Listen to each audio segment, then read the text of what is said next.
Hi everyone, it's Miss Hart here with Chapter 17 of Charlotte's Web. Chapter 17, Uncle. When they pulled into the fairgrounds, they could hear music and see the Ferris wheel turning in the sky. They could smell the dust of the racetrack where the sprinkling cart had moistened it, and they could smell the hamburgers frying and see balloons aloft. They could hear sheep blatting in their pens. An enormous voice over the loudspeaker said, "Attention, please. Will the owner of a Pontiac car, license number H2439, please move your car away from the fireworks shed?" "Can I have some money?" asked Fern. "Can I too?" asked Avery. "I'm going to win a doll by spinning a wheel, and it will stop at the right number," said Fern. "I'm going to steer a jet plane and make it bump into another one." "Can I have a balloon?" asked Fern. "Can I have a frozen custard and a cheeseburger and some raspberry soda pop?" asked Avery. "You children, be quiet until we get the pig unloaded," said Mrs. Arable. "Let's let the children go off by themselves," suggested Mr. Arable. "The fair only comes once a year." Mr. Arable gave Fern 2 quarters and 2 dimes. He gave Avery 5 dimes and 4 nickels. "Now, run along," he said, "and remember, the money has to last all day. Don't spend it at the first few minutes. And be back here at the truck at noontime so we can all have lunch together. And don't eat a lot of stuff that's going to make you sick to your stomachs. And if you go onto those swings," said Mrs. Arable, "you hang on tight. You hang on very tight. Hear me? And don't get lost," said Mrs. Zuckerman. "And don't get dirty. Don't get overheated," said their mother.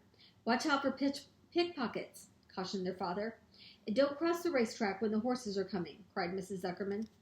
The children grabbed each other by the hand and danced off in the direction of the merry-go-round, toward the wonderful music and the wonderful adventure and the wonderful excitement, and into the wonderful midway where there would be no parents to guard them and guide them, and where they would be happy and free to do as they please. Mrs. Arable stood quietly and watched them go. Then she sighed. Then she blew her nose. "Do you really think it's all right?" she asked. "Well, they've got to grow up sometime," said Mr. Arable, "and a fair is a good place to start, I guess." Here are Fern and Avery as they get ready to go on their big adventure. While Wilbur was being unloaded and taken out of his crate and into his new pig pen, crowds gathered to watch. They stared at the sign, "Zuckerman's Famous Pig." Wilbur stared back and tried to look extra good. He was pleased with his new home. The pen was grassy, and it was shaded from the sun by a shed roof. Charlotte, watching her chance, scrambled out of the crate and climbed a post to the underside of the roof. Nobody noticed her.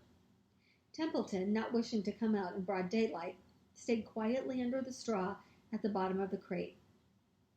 Mr. Zuckerman poured some skim milk into Wilbur's trough, pitched clean straw into his pen, and then he and Mrs. Zuckerman and the Arables walked away toward the cattle barn to look at purebred cows and to see the sights. Mr. Zuckerman particularly wanted to look at the tractors. Mrs. Zuckerman wanted to see a deep freeze. Lurvy wandered off by himself, hoping to meet friends and have some fun on the midway. As soon as the people were gone, Charlotte spoke to Wilbur. "It's a good thing you can't see what I see," she said. "What do you see?" asked Wilbur. "There's a pig in the next pen, and he's enormous. I'm afraid he's much bigger than you are." "Maybe he's older than I am, and he's had more time to grow," suggested Wilbur. Tears began to come to his eyes. "I'll drop down and have a closer look," Charlotte said. Then she crawled along a beam till she was directly over the next pen.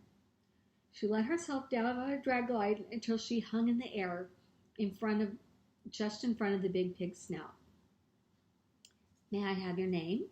she asked politely. The pig just stared at her. "No name," he said in a big, hearty voice. "Just call me Uncle." "Very well, Uncle," replied Charlotte. "What is the date of your birth? Are you a spring pig?" "Sure, I'm a spring pig," replied Uncle.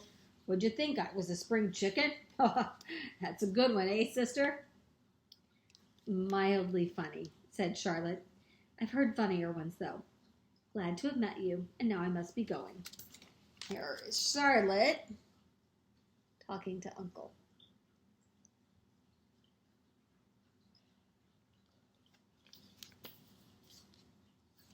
She slowly ascended and returned to Wilbur's pen.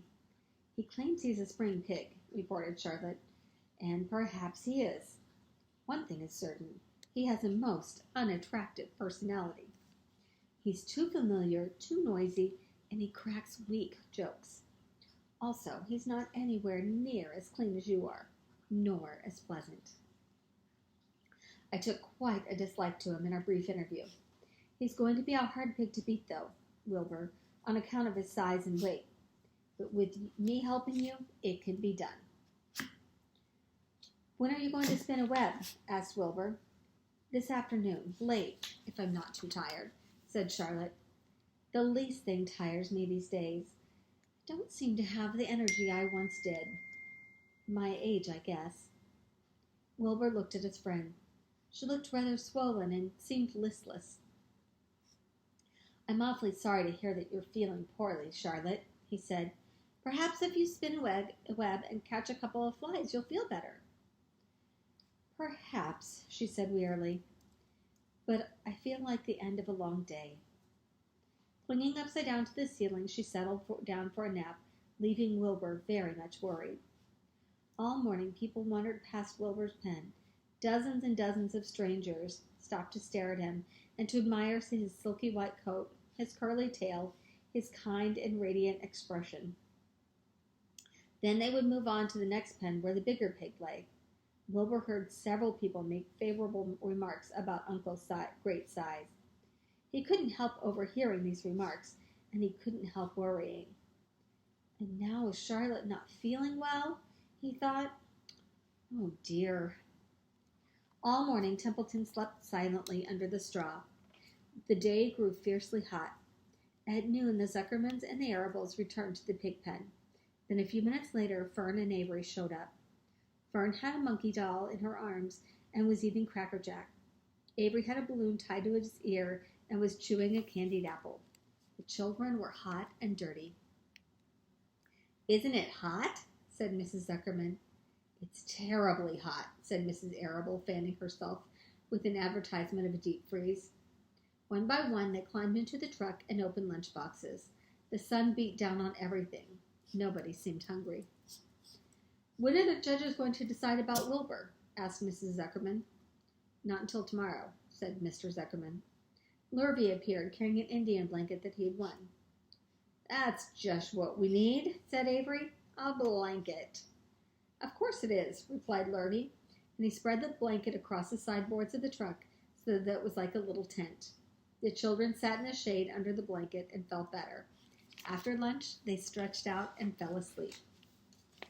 All right, that is the end of chapter 17, so I'll see you later with chapter 18.